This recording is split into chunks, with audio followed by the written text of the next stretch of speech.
to take part. We like these sessions to be dynamic, so we love to hear people's voices. So let me start. I'm going to just make sure that I can also share the sound for this. Okay, so can I just get a confirmation that you can see this, right, Mariana? Yes, thank you, Jacek. Okay, brilliant. Okay, so the title of this event is Safety in Numbers, Reclaiming Public Spaces Through the Work of Artichoke. And as I said, it's a panel talk hosted by Creature, a research center in creative arts, cultures and engagement, which was launched last year and has been very busy ever since. All the images that you see are courtesy of Artichoke, and they capture some of their highlight projects. And so the panel today from Artichoke, we're joined by Helen, who's Artichoke's director and CEO. Then we're also joined by Emily Turner, who's Artichoke's Trusts and Foundation Manager. And then from our end at London Met, from Creature, we are joined by Dr. Anna Kim, who's a public art specialist and lead for research projects and partnerships at our university. Then we're joined by Dr. Kirsten Jeske Thompson, who's an architect and researcher, and she's also the project co-author in this initial phase in which we've written a report. And so Kirsten and I have worked together on this particular report, and Kirsten's been particularly involved in in exploring, researching the archives of Artichoke. And then finally, by myself, I'm function as the principal investigator for this project, and and I work as deputy director of Creature. So just to give you some context, well, first of all, why safety in numbers, and of course, why Artichoke? Just really briefly, the idea of safety in numbers is to be seen as a provocation. It struck us that this phrase in the aftermath of COVID, of course, has become very paradoxical, and in fact, it's become an opportunity through which we ponder on the future of mass events and their changing role in relation to the public space. So we come back to this phrase again and again to question, to interrogate what we are finding in relation to this topic. And then why Artichoke? Artichoke is a leader in the production of ephemeral public art events that have redefined cities and their communities. And sorry, let me just make sure that okay, I can see the screen. It was founded in 2005 by Helen and Nikki Webb. The company's aim is to work with artists to create unique, large-scale experiences that appeal to the widest possible audience. And so we've been incredibly excited to work with Artichoke because, of course, of the unique scale of what they produce. And so we'll give you a taste in a second. In fact, I'm going to play this video, which is Artichoke's show reel. And I'm very mindful that when we share videos across teams, sometimes the quality is not the best. But of course, feel free after the session to, of course, check out Artichoke's show reel, which is available on YouTube. Have a look.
And this is such a powerful reminder of the incredible scale of the work of Artichoke. And of course, many of you, I'm sure, are familiar, or perhaps I'm sure all of you are familiar with Artichoke's work. But I think,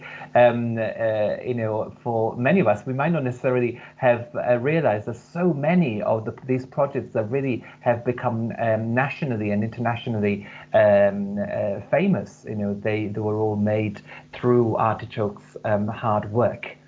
So in terms of where we started our research, we started with an inevitable trigger question: what is the role of mass gatherings in reclaiming public spaces, particularly in light of the COVID pandemic? Of course, COVID inevitably is a dimension that we have to acknowledge in this research. But I should also point out that we specifically also don't want to get stuck in COVID. We are very, very keen on moving on, but of course we have to of course consider the implications of that. So in moving on, we have to think about this particularly unprecedented moment in time. So in terms of reimagining the public sphere post-COVID, I just wanted to give you a little bit of a sort of kind of an academic context to this, particularly in relation to the idea of public sphere, COVID, and the context of public art, what we mean by public sphere, and the notion of publicness. So I'm quoting directly Kirsten's and mine words from our report that we've written from here. This is one of the only quote I'm going to use of this kind. As Andrew Hewitt and Mel Jordan observe, performativity is a useful frame to gauge our understanding of publicness, and we propose to reclaim this in the aftermath of COVID. The public is neither an empirical body nor a spatial concept. The public sphere is a performative arrangement. It is the activity of going public or making something public that fills particular places and spaces with public life. As we slowly emerge from the COVID pandemic, while the physical composition of public spaces would have remained largely the same, leaving us at times almost forgetting why we were restricted from them at all, their performative arrangements would have changed. The public slowly re-engages with such spaces, but new apprehensions affect this process as we implicitly interrogate the boundaries of our own comfort zone and that of others, with further complication derived by changing and often confusing public advice on safety measures. And of course, I'm thinking, and as I'm reading this quote of the government announcement of our release from the safety measures that we have all been used to in the last 2 years. But that we're thinking that also has an implication on regardless of the security measures that may be there at any one time, many of these measures are also they become part of our collective subconscious, and we're very interested in that process. So this research happens in different stages. And so right now is what we are calling our R&D, research and development phase. In this phase, what we've done is selecting 3 case studies from Artichoke's work. We've collated both quantitative and qualitative data, but with a specific emphasis on the lived experience of both audience and participants and artists involved. And we've expanded this material with anecdotal references through different interviews that we've had with Helen Marriage and the Artichoke team. And so this has helped us to really get more of an insight into this into Artichoke's approach. So I wanted to stress this point of the lived experience because, so often, particularly in very large-scale projects such as the ones that Artichoke produce, it's often the case that the way that they get measured in terms of impact, in terms of how they've affected an audience, is typically through numbers. So we go back to that paradox of the safety in numbers, the quantitative data, how many people attended an event, how many people, according to surveys, say that they liked the event, etc., etc. But what we are very much aware of is that that type of data often doesn't capture the reality of the embodied experience in going to see some of these amazing works that Artichoke produces. So that's what we're trying to work out. And so our case studies have been these 3 projects. The first one is the Sultan's elephant, that many of you will know that as the project that launched Artichoke into a national and global audience. It attracted tens of thousands of people across the central London, but of course we were also talking about an audience reaching 1 million viewers on the live broadcast on the BBC. The impact of the Sultan's elephant has been incredible, and so part of our job has been to also reflect on the on such an impact and what it means. Then the other project that we've explored as a case study has been the Festival Lumiere. Lumiere is a biennial festival known as UK's leading light-based festival. It started in 2009. It is absolutely ongoing. The last edition was in Durham in November last year. And that for us has given us a really interesting example of a project by Artichoke through which we could compare different editions and different historical moments in which it happened. And it continues to happen. Then the last one is Procession. Procession is a project that was created in 2018, and it was to mark the centenary of women's right to vote. And it was recently documented in an exhibition in London, and it involved 4 cities and huge groups of people in literally a processional movement across these cities.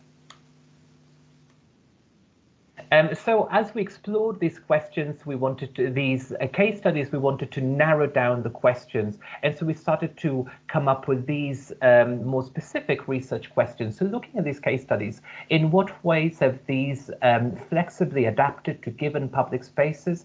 And what strategies, both logistical and artistic, have they employed to do so? And for us, it was really important to combine the logistics and the artistic ideas behind these projects, because for us, Artichoke is a really interesting example of where the logistics and the creative solution often go hand in hand. So of course, the artistic vision comes first, but often the logistics of creating a project of this scale in public spaces also determines an element of problem solving that in itself informs the creative process. And the second question, to what extent have these projects creatively disrupted a given understanding of public sphere? And what was the experience of participants and artists as a result of this?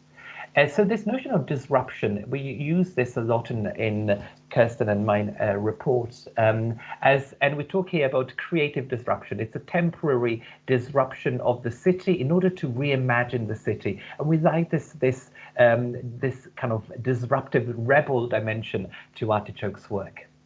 What discoveries can we identify through these case studies, and how may these be utilized in the creation of future work and in the aftermath specifically of COVID-19? Okay, so the underpinning principle of this research is a belief that pre-COVID strategies may provide the basis for post-COVID resilience. And we really thought a lot about this principle in the sense that, many of the projects that, in fact, all of the projects that we've explored happened before COVID, with the exception of Lumiere's latest edition, which of course was affected by COVID restrictions. But they've all had to deal with other forms of threats and factors that, of course, inform any public event, particularly in the context of densely populated cities, be this other forms of viruses, but of course also the threat that may come from terrorist attacks, etc. So, for instance, when the Sultan's elephant was created, this was a year after, not even a year after, the 7/7 bombings in London, and of course that implies that there is still absolutely an aspect to these works that has always had to be resilient, and so therefore looking at those strategies that were used, again both artistic and logistical, we can think of this resilience in the forthcoming future. So emerging findings. So the three main kind of areas of findings that we've concentrated upon are, first of all, the inherent adaptability of the work. So every one of Artichoke's project is uniquely adaptable, and the method of creating these projects, it always continues to evolve to the particular end and context of the project, so that there is no standard Artichoke project. They keep changing all the time, and they do so very deliberately. And we think that this form of adaptability also somehow reprises this idea of an urban resilience, so that there is almost something very metaphorical about this dimension of adaptability. Then there is another interesting aspect for us is the balancing of participation and artist-led expertise, and something that I'd love to ask later on Helen Marriage about, because there's this very specific belief in Artichoke's work that we have to be careful that the word participation has almost become an automatic kind of factor that we may simply assume that has to be there. And of course, participation is a great component in Artichoke's work, but equally it needs to be balanced without devaluing the work of the artist. So we'll talk about this later on. Then lastly, the idea of creative disruption through the soft city. So we're going to use this phrase, soft city, and I'm going to ask later on Kirsten if she can give us a bit more context on this phrase. But the idea of the soft city as the civitas, so what happens in between the buildings, through the people of the city, as opposed to the hard city, which is effectively the actual concrete part of this. As before we go into our discussion, just to give you a sense of why we're doing this and where are we going next. So first of all, we are publishing these existent findings in a report, as I mentioned before, that Kirsten and I have co-authored, and is currently going through the very detailed process of peer review. Many of you will sympathize on how that works, and it can take some time, but we are hopeful that our report will be available to the wider public very, very shortly. And then the next stage is through further funding. We have currently been shortlisted by the Collaborate Fund, which is organized by the Centre for Cultural Value, University of Leeds, and we are down to the last shortlist to be funded by this project. And through this, we hope, keeping our fingers crossed, of course, that we get selected, we hope to create not only to reflect back, but crucially to reflect concurrently into the future.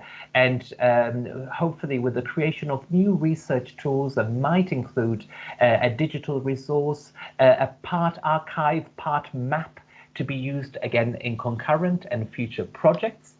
And then lastly, to share the above tools with both peer organizations and public institutions in order to promote effective practice and, where needed, policy changes. That's one of the aspects that we're particularly interested in, because and we'll start in fact from that in our conversation now, because of course Artichoke has already had a huge impact on the way policies and public programming, namely the Arts Council of England, have been shaped in the last years, and so we see this as an important impact in the work and in what this research can explore.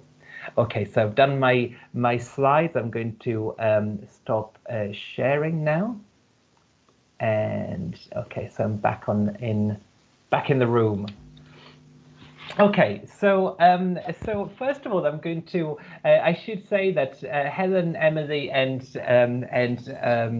Anna are joining us from Artichoke's office and headquarters in Aldgate, which is incidentally very, very close to our Aldgate campus. So we're going to start from Helen, and like I said, this first part is going to be the second part in this event is going to be more structured. So I'm going to go around the panel asking a question each and maybe really more as an opportunity for each panel member to be able to give us their own insight, and then we're going to keep the discussions instead a bit more spontaneous later on, and again inviting the public to participate as well. So Helen, thank you very much for joining us. It really means a lot. So the idea of ephemeral participatory public art. So this used to be something that, in fact, it used to be at the fringes of art and performance. And now, of course, it's at the very core of public programming, and particularly in terms of Arts Council policies. And it goes without saying that, of course, Artichoke has been instrumental in this movement that really has changed these policies. Can you just give us an insight from your point of view into how this journey has happened, and whether you in creating the project, how conscious have you been that what Artichoke has been creating has really shaped what's this current era of public art? Yeah, I can. I think I'm assuming everyone can hear. Can you shout if you can't? Yeah, we can hear you. I think if you just measure the planning time on our projects, you can see what's changed. So the Sultan's elephant, which you saw in the photograph, I sent the first emails in an era when email hardly existed, to both the company and to people in London who would have to permit that event to take place in 1999. And we realised the project in May 2006.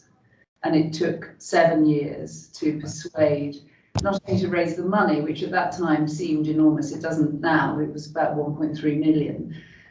It took 7 years essentially to get permission to close the roads of central London for something that wasn't seen to be an event that was quoted at, an event of national significance. So if you were doing the Trooping of the Colour or the Queen's Jubilee or the Marathon or some part of the Olympics or some military ceremonial or St. Patrick's Day or something that was recognised part of the national calendar, then it was a sine qua non that you could use what are called the ceremonial streets. But the idea that something that was maverick, quirky, had no agenda, wasn't backed by a government department, wasn't seen to be ceremonial or celebratory in any way, the idea that that had a right to be in those same streets was absolutely not normal.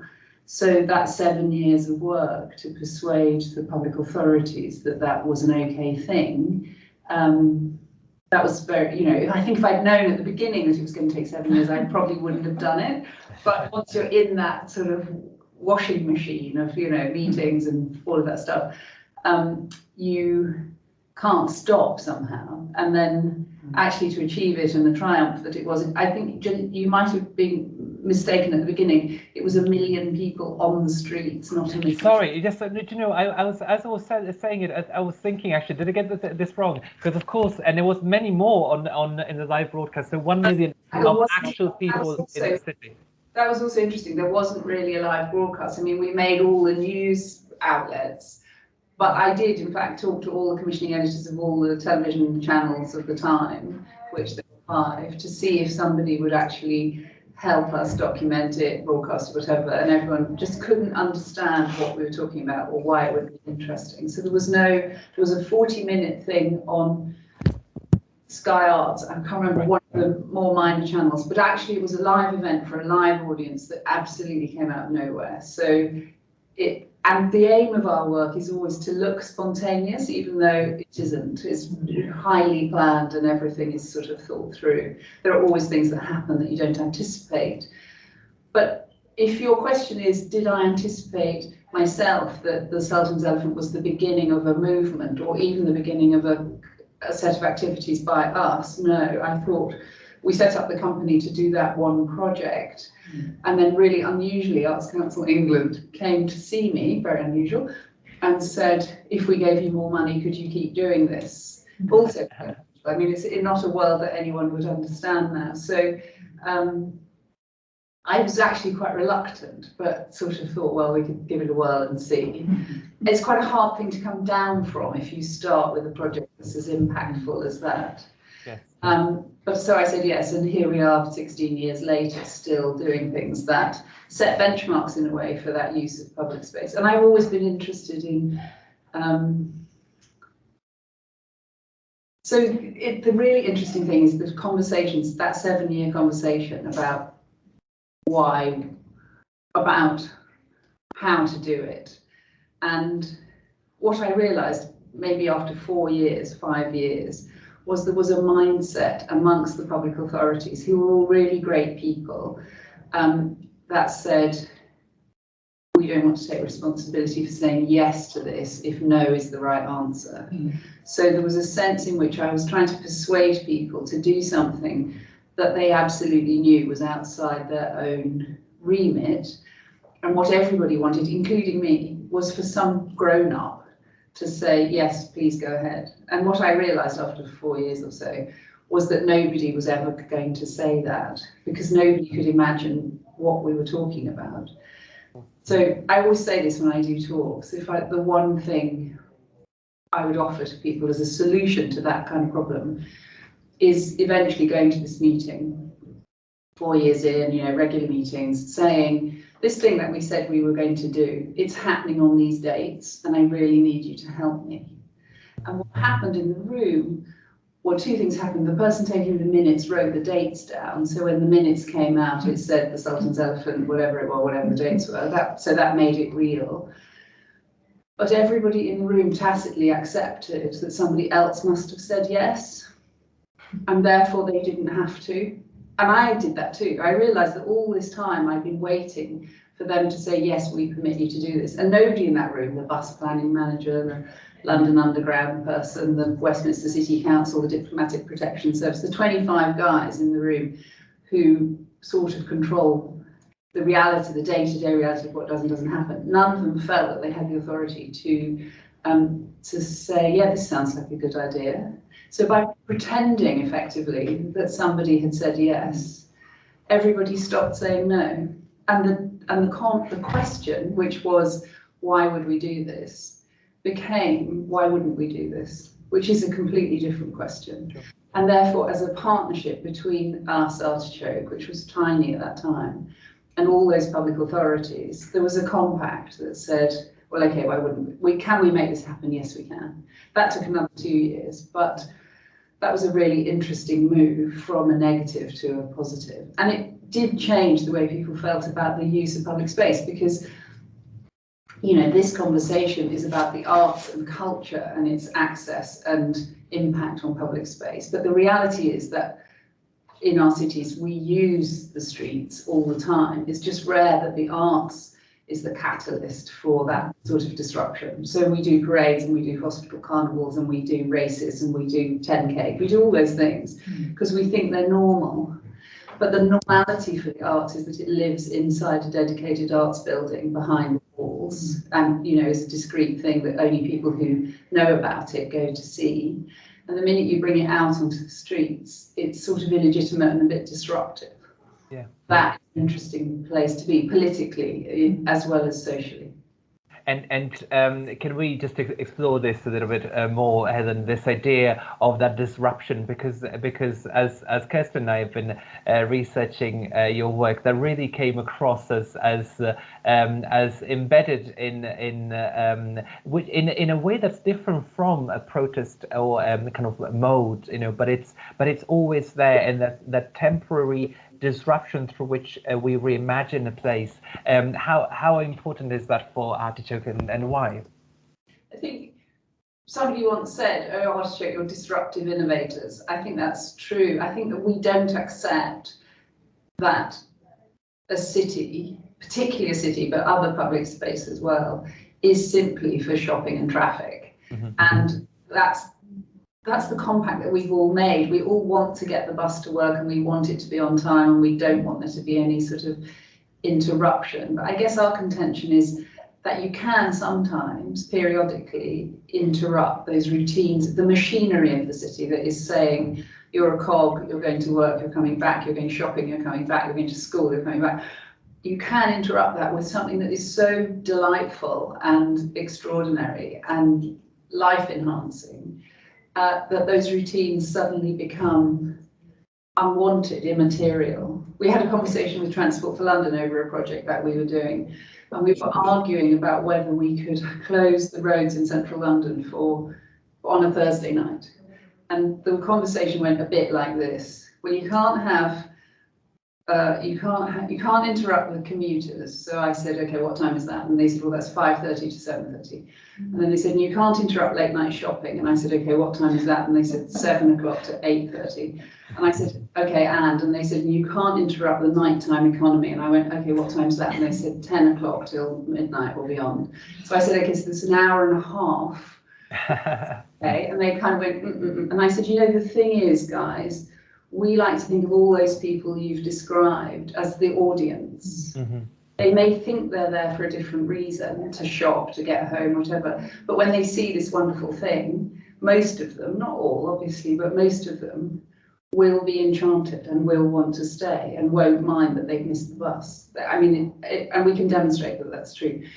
But persuading people who live, I suppose my contention is that people only ever say no to something because they're too frightened to say yes on a personal level. So they exist within a set of rules. They know how to operate those rules. You say, can we move the number 354 bus? Because actually we want to close Oxford Circus. And they say no because they're worried that the people who might catch that bus will complain, and then there'll be a furore about the disruption. They don't see the positive, which is those people might think, oh, wow, I could get a later bus because this is so amazing. So that you're constantly trying to shift perception to take people out of a fixed mindset that says, we can't do this because it's not normal. The best comment anyone ever made to me was when I did an event when I was in my 20s years ago. And I went into a fish and chip shop to buy chips for the crew who were packing up outside. And the guy who'd been just dealing with the most massive queues because there were thousands of people on the streets looked at me and said, I don't know what's going on out there, but it's bloody weird. And that's the truth. It's just not normal. And that normality, actually, if you get it right, means that people are having a great time. And so, talking about that, Helen,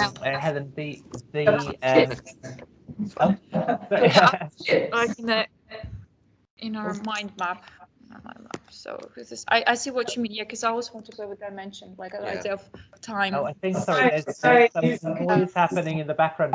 Can we just make sure that you're muted in the audience, please? Otherwise, we can't hear each other. Sorry. Okay, so Helen, just one last point on the audience response. Of course, Kirsten and I have been through, and particularly Kirsten has been. In a second, we're going to talk about the various data that you've been exploring from Artichoke's archives, and of course, hundreds, thousands of testimonials commenting on the power of the work. But in terms of people's responding to the work with complaints, literally, this is stopping my day-to-day routine. How much of that has been an aspect of the work? And of course, we've seen that in our report, but it'd be quite interesting to share that with the public. it's a tiny percentage. Mm. It would be nuts to say that nobody minds, because Sure, obviously some people do. But it's so surprisingly small. I think with TfL, this conversation we were having with Transport for London, they got fewer complaints the weekend that we did Lumiere London, way fewer. Like, I can't remember, my memory says 25 complaints and there were 1.3 million people on the streets, way fewer than they usually get at a weekend at that time of year. And their revenues were 1,000% higher because people were walking. Sure, So of course. it would be hubristic, I think, to suggest that, you know, this is the panacea to all social ills, whatever, but there is a way in which this gift, this offering, that to transform people's lives even momentarily, or particularly momentarily, has enormous benefits. Yeah. Sure. Sure. I think that ties Jacek. Yes, It's not strictly my turn yet, but no, absolutely. You're speaking about stuff, Helen, that sort of led us to the soft city topic that Jacek was speaking about, which is exactly almost city as gallery, but not city as gallery, but Jonathan Raban is where we got the soft city description from. And that it is, as you said, it's not just for toil and trade, but the city is there for us to engage, to be creative in the spaces, to invent yourself, to understand your interaction with those spaces as well. And I think people go to cities to almost look for these possible interjections in their daily routine. Cities are exciting places to go. And if it's ever going to happen that you're going to see a massive elephant maneuvering down Pall Mall, it's going to be in a city like London. So the point about the elephant was that one of the conversations we had in the early days was go and do it in a park, go to Hyde Park, go and do it in a park. And I kept saying, no, the point is that it's in the city and that nothing like this has been seen before and the city is behaving in a different way. Because what I knew was that if we did it in Hyde Park, you're then making the show into a performance and therefore a destination that only people who know about it will go to.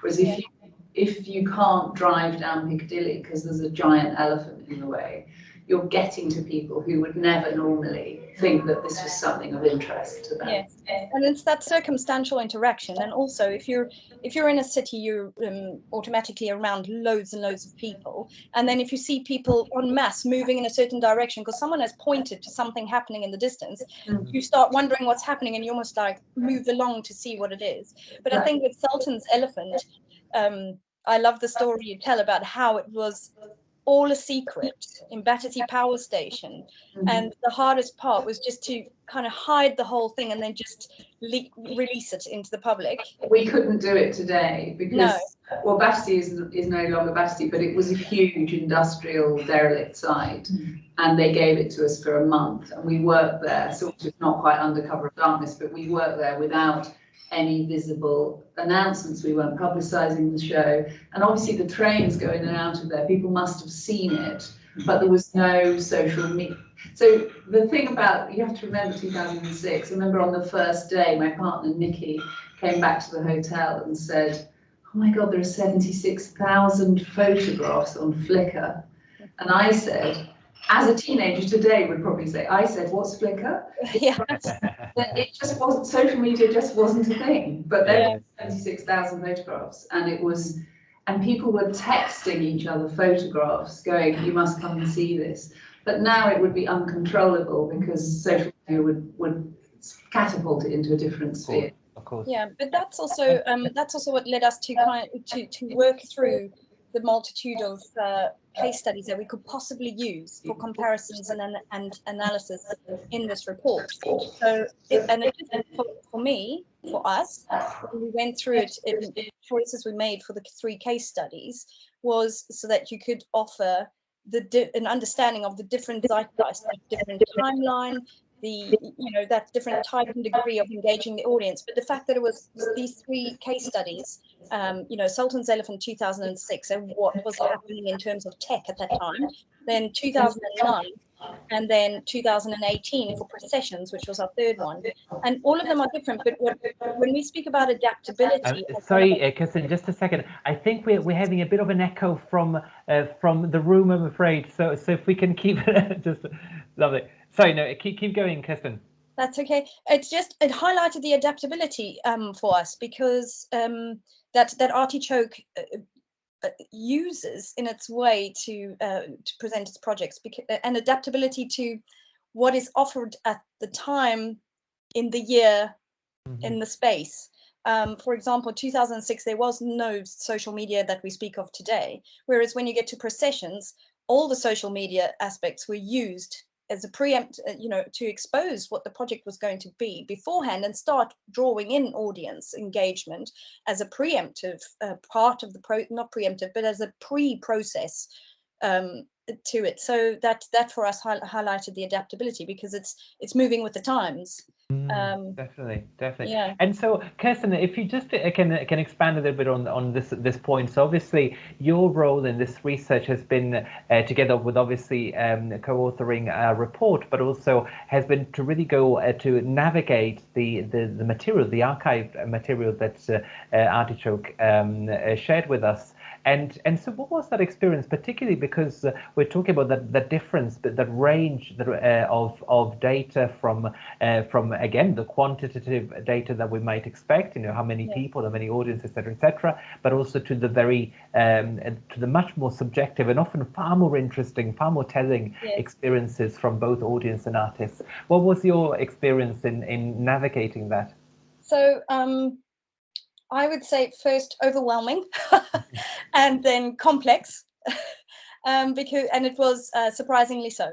Not that means anything. It's just, I think I was led through the process of the research, much like moving from an external audience member reading about the projects and then wanting to find out more about how they came to be. And it took another meeting with Helen to highlight, actually, as you were saying, Helen, earlier with Sultan's Event, the amount and the layers and the extent of organization, the layering of various bodies and systems and protocols that are put in place before you get, as the audience, to enjoy this disruption into the soft city, into this the spaces between the buildings. So basically that interface between the qualitative and the quantitative data was something that was extremely interesting. You had to almost separate them out to be able to compare, and then divide them through the project so that you could see the degrees and the types of engagement. Sultan's Elephant was that surprise element.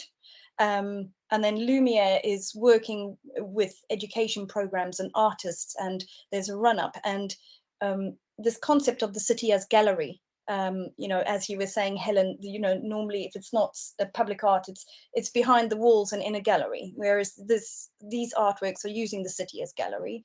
And so basically it was to understand this behind the scenes work that was going on, and these layered mechanisms, which it's the opposite almost of the safety theatre that we speak about in the report. Safety theatre where there's lots to see that you believe will be keeping you safe, whereas Sultan's Elephant, this was one of my questions to Helen, was how did you keep everybody safe?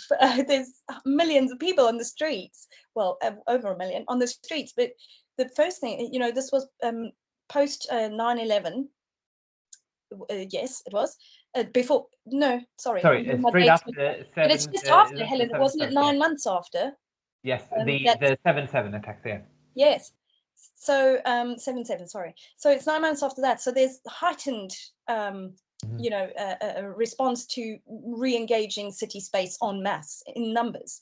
So and to be able to have that freedom to be in the city, and that ability to engage to a degree that at which you feel safe to engage. You can come as close or as far away as you want to, but it's like a duck treading water.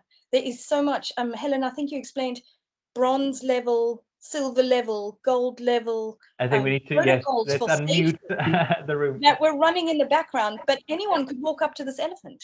And the only difference between you and the person who was involved in safety was the different color of their T-shirt. That's what you felt as an audience member, anyway. So yes, it was excitingly surprising. And let's just unpin the what's it called? So unpick the point that about the security theatre, because that's an expression that we mentioned in the report. It was famously coined by Bruce Schneier, talking about the how we fictionalize security in very large events, in our everyday kind of large events or mass gatherings. So Bruce Schneier, who's a security specialist, he kind of talks a lot about this idea of how a lot of the security measures that we've seen, including potentially what we might even connect to the case of COVID, you know, where we might ask, are they actually effective, and or are they being performed in fictionally in order to kind of reassure us that we are under control. So it's kind of like a bit of a conspiracy kind of approach to thinking of security. And of course, Bruce Schneier, of course, is not saying that those measures are not important, but he does quite interrogate to what extent is the feeling of security just as important. And of course, as we saw with Artichoke's work, and Helen, you used this expression of a safety. Safe yet invisible, so that there is, so that the safety doesn't get the safety measures that of course have to be in place for projects such as the ones created by Artichoke. There's a specific vision in making them part of the experience, concealed in the experience, rather than simply as barriers that separate the audience from the experience. Are we right in saying that? I think the question of barrier is really interesting. Yeah. So if you look at the elephant and you look at processions, what you'll notice, particularly if you're an Anglo-Saxon, is that there are no physical pedestrian barriers separating the audience from the performance. And that took a huge amount of negotiation, because there's a feeling that if you can keep people separate from the action, somehow they're safer. But what we demonstrated when we took the authorities to France to see the initial show, we were trapped with them in a massive crowd that was moving really, really slowly to try and get across a bridge, and it felt really like it was very congested. You didn't feel quite safe. And when we got to the entrance to the bridge, we discovered that somebody had put a single piece of pedestrian barrier that extended out beyond the edge of the bridge. So this huge crowd was having to navigate round this obstruction. And I've been saying no barriers, and they've been saying don't be ridiculous. And then they just looked at me and went, oh, no barriers, because by putting the barrier in place, you're actually creating an impediment. Whereas what we did, under instruction from the French, it was definitely not our invention, is that we had humans in different coloured T-shirts who had red and white hazard tape that was paid out in order to create an enlarged performance space, or pulled in to create a smaller space. But it was a dynamic protection of both the public and the artifacts that could. And what was so interesting, I mean, the answer to the whole question of security in public performance is about trust. That you trust the audience to be sensible in relation to their own safety and that of the people around them. So quite often, I mean, you see in our events, you know, some hapless cyclist who's coming the wrong way down the Mall, and a million people are going the opposite direction and they're a bit stuck. And what happens, or what happened, I witnessed it, was that the audience lift the bicycle across the heads of everybody so that the cyclist can go on his way in the opposite direction. So people are very, they are actually, if you trust them, then they prove themselves to be utterly trustworthy. When we did the elephant, a friend of mine who was going back to Victoria Station left early, and she walked through St James's Park, and it was completely full of people's picnic equipment left out, gazebos, picnic baskets, and nobody for a minute imagined that anybody would nick their stuff, which they indeed didn't.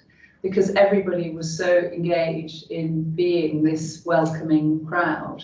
So it takes a big leap of faith, and particularly on the part of public authorities that you're working with, to say, we're not going to put in the normal barriers, the normal impediments. We're going to just let this run and see how it runs. And we do obviously have crowd management specialists, and we have, you know, not hit squads, but people who we can deploy if there's a problem. All of that is part of what we're doing.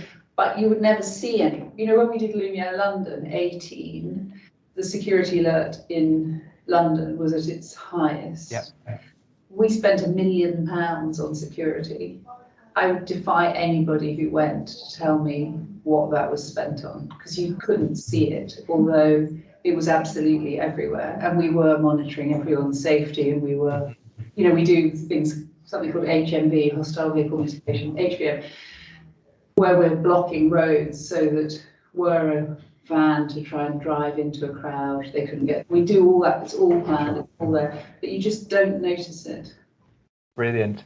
So I'm conscious of also getting to know other members of the panel. So we're going to switch to Emily now. And so Emily, in your role, so we're talking about this impact that Artichoke creates, and it's an impact that can be measured, of course, in many ways. But of course, in your role specifically, as you deal with trusts and funding, etc., how do you report the impact to funders, and also I suppose the other question I wanted to ask is what current challenges are you seeing, obviously particularly in light of COVID, in terms of the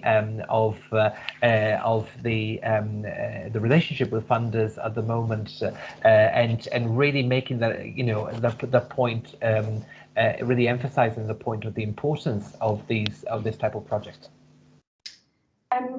I think the first thing to say is that, as you probably gathered through the rest of the panel's contributions, it is incredibly difficult to kind of capture the full impact of an Artichoke project. But of course, as you say, we do have to continually report against our impact and capture it and communicate it, both to funders, as you said, but also to wider project stakeholders, to audience members, to sector peers. And that work is really important because we need it to build our audiences for future projects, to share best practice with other organisations, to kind of identify areas for development for our own work, but also to encourage that continued investment in the kind of work that we do and validate its importance. And as you said, it is of course a requirement for funders such as Arts Council England. So for that reason, for each project we do commission an independent evaluation, and that will contain both qualitative and quantitative data. But the methodology will change per project, but it will typically include audience surveys, artist interviews, that kind of thing. But we measure both hard and soft measures. So hard measures, we would consider things like economic impact, visitor numbers, PR value, but the soft measures are the ones that are really, really difficult to capture. Things like confidence, well-being, civic pride, happiness. Yes, that is a genuine question on the Lumiere evaluation. Yeah. You know, that's partly why we wanted to seek out a partnership with an academic institution and develop a research collaboration so that we could explore kind of more innovative ways to capture the real impact, the full impact of the project, whether that's through lived experience or through anecdotal evidence, like all the great stories that Helen's been telling us. I think that's why this project has been so important for us. And I think, to your point about challenges, this is becoming increasingly important because, you know, quite rightly, the funding landscape has changed as a result of COVID. So arts organisations are of course facing huge challenges like all other sectors. From my perspective as a fundraiser, it is, you know, increasingly difficult to come by funding, both from businesses who are of course reducing their sponsorship budgets and putting a greater impact on ROI and return on investment, but also for trusts, grant givers. They are, you know, during the pandemic, we saw a lot of trusts quite rightly pause their giving so that they could focus on emergency relief. But after that, we've seen a lot of trusts completely overhaul their longer term investment strategies in response to these inequalities that are emerging or exacerbated by the pandemic. So I think what it means for arts organisations is that we'll need to be able to better articulate and capture and validate the importance of our work in terms of community recovery and resilience. I think that's why a project like this is so important for us. Definitely, and again, and thank you for saying that, Emily, because I think, and it's absolutely really important for us as well, because and of course at this early stage, as our audience today has seen, we're looking back and reflecting, so kind of using a fairly standard approach, looking back, reflecting on considering the data that's there and contextualizing it. But of course, as we mentioned before, and as Emily mentioned just now, absolutely the vision is to really try and come up with the innovative methods through which we can capture that information, because it's very, very clear when and as Kirsten was saying before, as you read through testimonials and personal experiences, there's an incredible wealth of knowledge that comes from that, but that doesn't it's not that doesn't necessarily that cannot be conveyed in a survey or in let's say in statistical form, And so let me just thank you very much, Emily. So I'm going to jump to Anna now, because of course, Anna, from your point of view, looking at the broader picture at what's happening right now in public art, in different forms of public expressions of art. So thinking more broadly, your work and your research deals a lot with the idea of cultural values, specifically the idea of culture as a human right. And most recently, Anna went to do an important project in Kiev, which of course, right now, of course, Kiev and Ukraine is of course in the middle of a very hugely unpredictable situation. So maybe even drawing on that, perhaps, Anna, if you want to give us a bit of that sort of that broader picture, how do we convey cultural values, specifically cultures as a human right, in a moment such as this one, with all those unpredictable situations that are happening? Well, I'd be really interested to talk about this with Helen and to see how she has perceived what I would call the cultural, as a shift towards a cultural turn over the past decade, and this has really been the coming together of various interrelated concerns. I mean, you might go back to the culture wars. I've worked on art and terrorism, and the recognition on the part of governments and politicians of the power of images, but also these sort of larger sociological studies and political studies from the big society, on the community right to beauty. So as I see it, there have been sort of these various movements that recognize the importance of culture. And, like Helen, I sort of have a longer view of things, having been in this for a longer time, and started from actually philosophy and a theory of human capabilities that really changed our understanding of development. And it's interesting to see how this has come into the discourse of the importance of culture. In other words, the two have kind of joined together into this principle, which has been enshrined now in the Universal Declaration of Human Rights, Article 27, of the fact that our ability to participate and express culture is a fundamental human right. So, this is a really propitious, good moment to make the argument for culture, right? Because we have this growing widespread recognition across politics. Of course, the economic value has been recognized, particularly in the UK, of the necessity of, creating ecologies, creating the creative economy. So it was really interesting to be invited to Kiev. That was based upon a report that I published with a colleague on governance of cultural districts around the world. and to discover, you know, because I did this work about 5 years ago, to discover really how far this idea of culture as a human right has sort of progressed.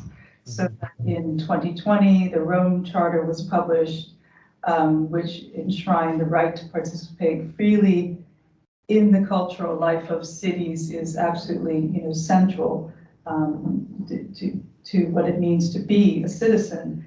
And so, you know, Helen mentioned that, you know, there were certain things that she really had to struggle for to get people to see their value and to sign off on. And I'm wondering whether, you know, as difficult as the funding landscape is for economic reasons, I wonder if there is a basis and a greater understanding of the value of what you do now. I mean, of course, you also have a whole history of breaking ground to show. Now it only takes us 2 years to do rather than 7. But I think what we've also done is broken ground so that others can. So I think if you look at the Festival UK, the Unboxed programme, which is coming out of Birmingham and happening all over the country in the summer, you look at the style of those projects, lots of them would fit very neatly into an Artichoke sort of framework. So I think we've helped, I'm not alone, but we've helped legitimise the idea of a cultural experience occupying public space. I mean, I think in other countries, maybe in Italy and Spain and places where life is lived more on the streets, it's not so unusual. It is really unusual in an Anglo-Saxon world, partly to do with the weather, but mostly to do with mindset, mostly to do with the idea that the spaces between buildings have to have a purpose, and that purpose is trade and traffic. And, you know, we try and break that. Not every day. Somebody the other day said to me, if you're totally yin, which you obviously are, he said, you need the yang, you need the thing you're breaking, the conventions that you're confronting. Yeah, absolutely. So you can't do it. In the video, there's a guy who says London should be like this every weekend, and every time I hear that, although it's lovely, I think no, it shouldn't, because actually what was so amazing about the elephant was the surprise. Absolutely, the disruption, and I mean, you don't drink champagne every day, right? Exactly. And that's great again in this idea of really validating, as Anna is saying, this fundamental role, but equally as Helen is saying, this idea of also keeping it you know, that the special surprise aspect is also vital as well. And Helen, could you just also give us, just for the people in the audience that may not necessarily be familiar with how Artichoke works, maybe if you and Emily can just give us a quick kind of idea of the different ways in which you produce work, because it struck us for sure that there is, you know, that it is very much a method of working that of course is tailored very much to the project, but how does Artichoke work specifically with other artists? So I think Artichoke usually works in one of 3 ways. So the first being that an artist will come to us with an idea for us to produce with and for them. A good example of that would be One Another. It's a project we haven't mentioned yet in the discussion today, but you might have seen a snippet of it in the video.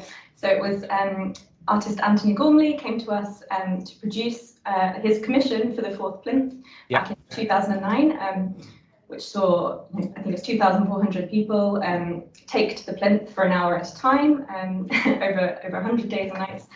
So that was born, you know, from a direct approach from an artist. But another way that we work is through commissioning bodies. So we will be tasked with producing a project for example, a public authority, and that is how we run Lumiere in Durham. So Durham County Council commissions us to produce that, and then we commission various artists. That's also the way that Processions worked, one of the other case studies.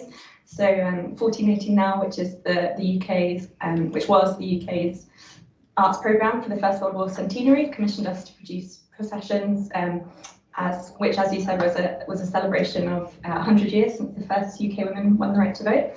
And then the final way, which Helen will probably tell you a bit more about, is that Artichoke will see an artist's work that we love, and we will, work with them to try and make it happen. And that was what happened with the Sultan's elephant. Yes, of course. Third way, where we're following the work of an artist and think, okay, we make this happen.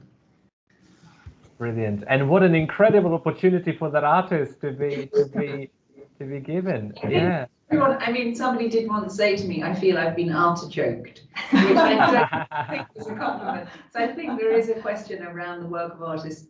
People might want the hundreds of thousands of people to see their work, but the reality of that is not necessarily comfortable for all kinds of work. So there will be people who might think that that's what they want, but the reality, you don't want the work to be drowned by the attention. You don't want them to feel that they are subservient to us in terms of profile. I always think that we're a facilitator and an enabler, and although there is such a thing as an artichoke project, because everything we do has a certain sort of style, for me the artist should always be, so with the Sultan's elephant, it's a Royal Deluxe production that we're presenting, or with the Lumiere artists, we always try and give those artists prominence. And we just have to be careful that some work isn't robust enough to be treated in the way that we might need to treat it. And I think that's perhaps maybe Anna, also in your experience, I'm sure this how often in public art debates there is this antagonism between the how we perceive the artist that gets commissioned and the commissioners, and very often very kind of notorious comment that people often make in public art is the idea that, or whether people that commission are they experts, and are they supporting the artist, or are they just asking something that's not actually feasible, or simply limiting in the end what the artwork will be. So do you see that? I think what Kirsten and I have found in exploring Artichoke's work is that this role of facilitation is also a really important methodology for public art generally. This idea that there is a partnership with the artist, rather than that sort of separation between commissioner and artist. Would you agree with that, Anna? Well, I think this is more your expertise, Jacek. I mean, I was thinking more about the tensions around, art and spectacle. When Helen was talking about that balance, but yes, I mean, I think you would probably have more insight into that question. I mean, I'm not really, I guess public art researcher, that is a bit of a condensation, which I should unpack a little bit, because I don't, public art is really not my specialty, but what I am interested in very much, and I've been working on for years, is articulating the role of arts and culture to human thriving in the city. As something that's absolutely fundamental. It's not just the icing on the cake when everything else is taken care of, but it's absolutely fundamental, and how to articulate that value. And I think, what I found so extraordinary in learning about the work of Artichoke, because I'm from the US, so this is a bit new for me. I wasn't here to experience the Sultan's elephant, and I just found it absolutely inspiring, and it just absolutely incredible. And the way that I'm very interested in the way that art and public art and mass gatherings can foster a sense of civic agency, different ways of imagining being together, breaking down barriers between us, and work like that is absolutely exemplary in that regard. When you see the video of policemen joking, and then these people, and it is like this incredible harmonic convergence. These people usually don't get along at all, and suddenly there's this incredible Oh yes, and feeling of, showing us we usually hate those guys, but there's this incredible feeling of, of being together in a kind of way that is, transcends difference. And I think that the phrase that you used, civic agency, is a really interesting one to unpick. And I'm just mindful, of course, of time. So we've got 15 minutes left, and we'll continue with exploring some of these topics. But at this point, I would also love to, if anybody from the audience wants to ask a question or to be part of the conversation, please feel free. Just use the raise your hand button, and then with the help. Okay, we've got a question. Brilliant. Let me just see who it is. Tanya, thank you. Tanya is joining us from Sweden. Am I right, Tanya? Well, actually, can you hear me, Jacek? Yes, we can hear you. Okay. Actually, I am in Vienna on a sabbatical. Oh, brilliant. Normally, yes, of course, you're doing the research. Yeah. So Tanya is who's also a scholar in public art and yes, so it's brilliant. Thank you, Tanya, for your question. Yeah, thank you very much. It was an incredible, interesting session. And my questions are against my own background doing audience reception studies, but on works on a smaller scale. So I would like to come back to the last topics you have taken up, and Helen also addressed this, because I wondered why does it have to be mass scale? And I think the interruption, of course, I understand also in regard to capitalist societies, but also the last things can you address with which I think is maybe most important here, the felt community of a democratic space, because they are so different. I mean, unfortunately, the Nazis occupied civic or public space also, very effectively, but creating a totally different atmosphere. Maybe you can say a little bit more on this. And then I also thought about, you addressed independent evaluation. How is it done? And I really ask this because I always get the critic when I do my own surveys and so on. So how do you do it? How do you compose all the surveys when you reach out to people in the audiences from Artichoke, but also then in turn, how do you then forge that material maybe in a critical way? How can this be measured? Because I face the same things. I mean, how do you measure the efficacy of art, especially when it comes not to numbers, but I do this myself on a very little thing on the Daffodil campaign in Warsaw. So yeah. So Tanya, these important points. I'm going to repeat just because the sound wasn't particularly clear, but I think I've got, and let me know if I understood it right. So you talk about this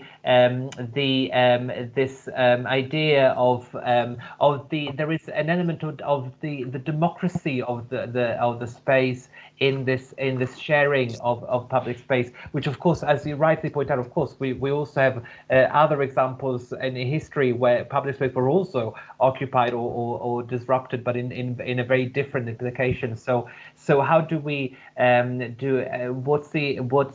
do we ensure that there is a democratic and going back to Anna's point also, that sort of civic agency, which I think that's where the clear distinction is, and the point that you raised, so the question, so why a mass scale event? And we use this term, and I think I remember, Emily, we were kind of looking into what type of mass scale always sounds a bit not quite that does justice to the work, but of course we're talking these incredibly large numbers. So I think these are very important points, Tanya. So shall we hear from Helen in this case of the sort of and also going back to Anna's point about the civic agency, this idea of at some point, Helen, in your interview, you mentioned that Artichoke's work is not about activism as such, but it of course there's sort of this agency aspect is there, and there is definitely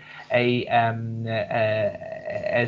community kind of aspect to this, which is also political in that sense. Well, what would you say in terms of the need for that mass kind of dimension in the work?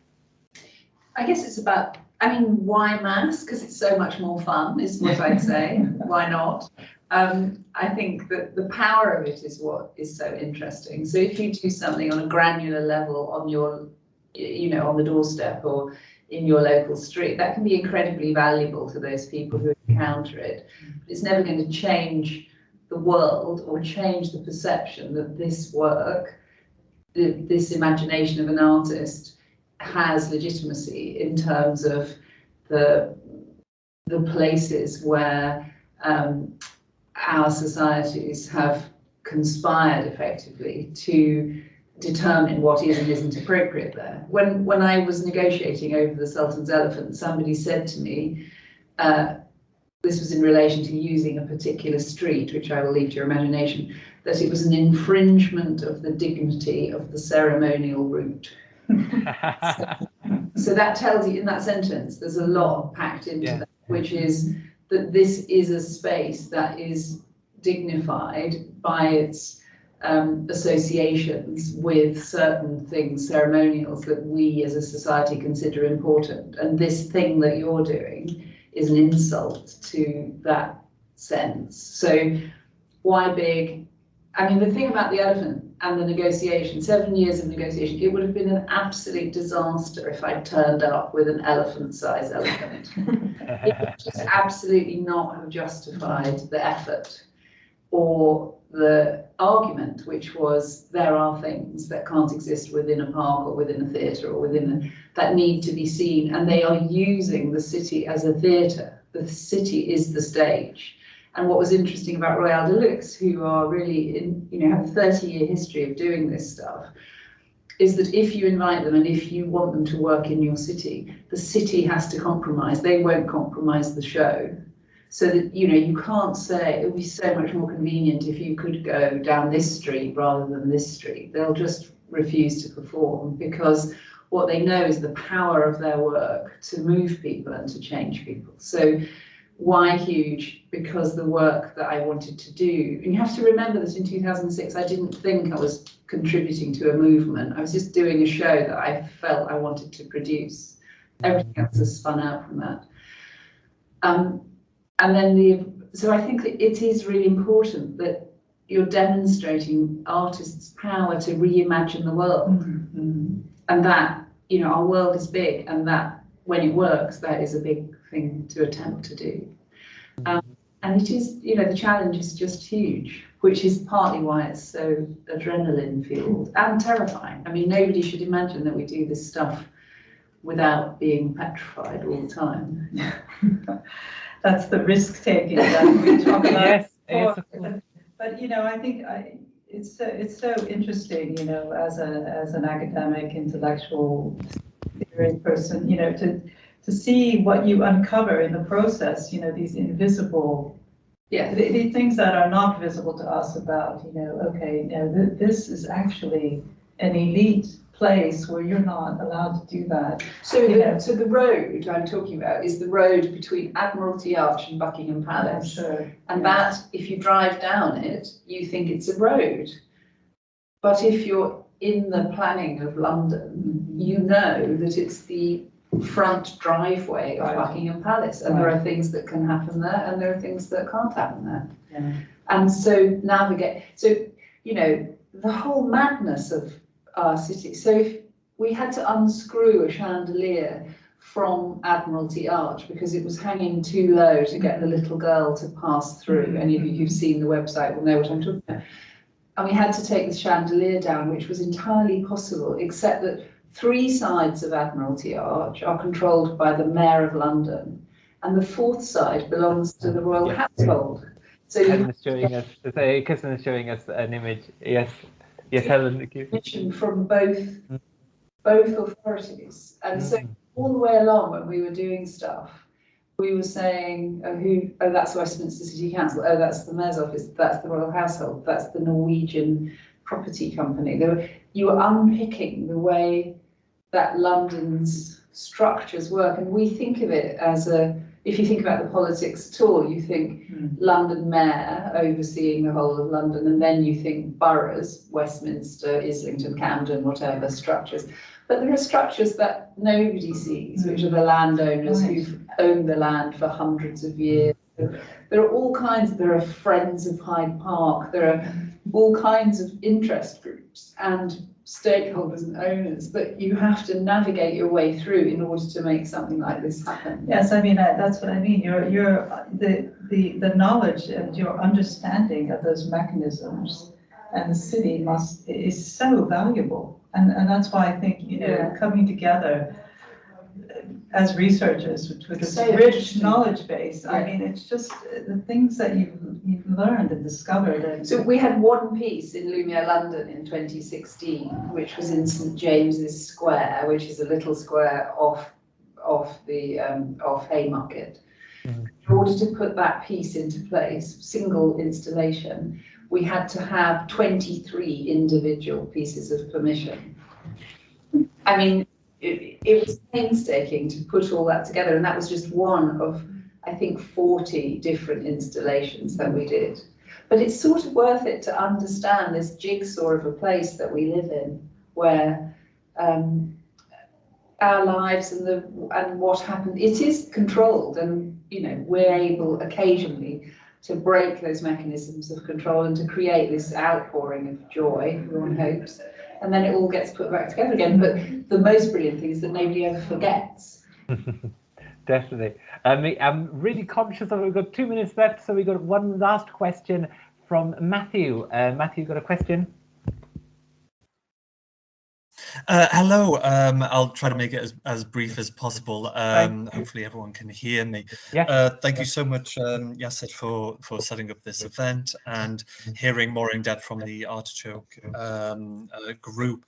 I was lucky enough many years ago to be in Liverpool and to see the little girl and also the spider, and they're just absolutely spectacular events. But I'm interested to know, going back to this main question of role and responsibility, as I kind of talk just particularly about the UK, as public space has been is kind of reopening now, or hopefully in the next 12 months on a much more kind of normal scale. Do you feel a new responsibility to bringing a more neutralized public together, when if we look at the last 2 years, it's not only a discussion of the public being absent from public space, but rather public space has been pro-COVID, anti-COVID marches, protests, and Black Lives Matter. And so I'm interested in if future projects for Artichoke would try to have this consciousness, not being overly political, but understanding how the public really haven't come together, I would say, in even post-Brexit, of going, let's forget politics, let's forget like left and right dynamics. This is about creating a somewhat neutral spectacle of purely positive creativeness, if that makes sense. I'm interested in this kind of new responsibility that might be looming as we kind of hopefully come out of the pandemic. Sure. So that public space, of course, is even denser with other connotations now. Yes. And and actually, that's a really good question that we can conclude with this question. So I'm going to ask Helen to answer this for obvious reasons.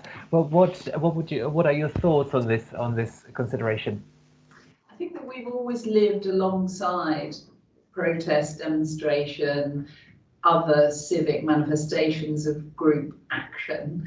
I think our work is intensely political without being activist in that way. So I think that just the fact that we do it in those spaces where it isn't supposed to be is a political act. And actually, interestingly, when I reviewed my very first application to the Arts Council for Royal Deluxe's piece, The Sultan's Elephant, the first thing it says is this is a political act, which I'm sure is an unusual way to approach the arts. But so I think that just deciding that the status quo is not going to obtain is an important part of what we do, and the disruption of life is an important part of what we do. Would we ever embrace anything more overtly political than that? It would depend, because the thing that distinguishes us from many other organisations and people who are active in public space is the role of the artist. Actually, if an artist, I don't know, Jeremy Deller, say, or somebody wanted to work with us to do something that was more overtly political than we might normally do, we would absolutely support that creative act if we decided that it was a piece that we were interested in. If somebody like Deborah Warner, who we worked with for the Olympics, you know, her thing, Peace Camp that she made with us, was in direct opposition to everything that was happening around in the Olympic Cultural Festival, which was about bringing together masses of people in cities and going, aren't we a great nation, and all of that kind of stuff. And Deborah wanted to do this very dispersed piece that happened in 9 locations, you know, north of Ireland coasts, the Isle of Lewis, Inverness, places that were really hard to get to, that maybe saw a few thousand people rather than hundreds of thousands of people. But this was Deborah saying, what have we as a nation given the world, if anything, of value? And her contention was that it was language, it was poetry, it was particularly love poetry. So those pieces, if you went to see them, described by the New York Times as a refugee camp from heaven, you wandered through those spaces and you heard the voices of people talking to each other as if falling asleep. This beautiful, lyrical, quiet piece that was reflective of the 5 languages of our current languages of our nation. It was a real contrast to what anybody might have expected as an Olympic festival commission. So a lot of our work is actually facilitating the imagination of an artist, and if that takes us down a political road, then great. If it doesn't, then equally great. That's great. And on that note, I think we have exhausted our time. Of course, these conversations, I'm sure we all agree, that could easily go on for much longer. But I just wanted to before I thank all our panel today, I'm going to send this link now to our research center, and you'll see that on the 10th of March we'll be giving another talk, and this would be a slightly different context, because this would be a part of the interdisciplinary research forum, particularly looking at civic identity, performance, and the city. And Kirsten and I are going to share in a much more condensed way some of our research on Artichoke, and this would be in the context of other presentations that will be done on different other case studies in relation to this topic. So I hope you can also join us at that point, and of course have a look at the research center link for all our forthcoming talks. There's plenty. This is my publicity bit, by the way. So this is what I'm saying. There's plenty to come this year. There's lots of publications we're working on. And so on that note, I just wanted to thank again our wonderful speakers today, Helen, Emily, Anna, Kirsten. Thank you so much for this conversation. Thank you also for the questions that have been raised by the audience, and let's definitely keep these conversations. And by the way, Tanya, you mentioned before that of course your work also deals with this, with the difficulty of liaising between quantitative and lived experience. So I'd love to hear more, by the way, in terms of how we can share some methods there. So thank you very much. Our time is over, but we'll keep this conversation going, and of course we are very much counting on this research continuing in the future, so we'll absolutely keep you posted. So thanks again. Bye bye. Thank you.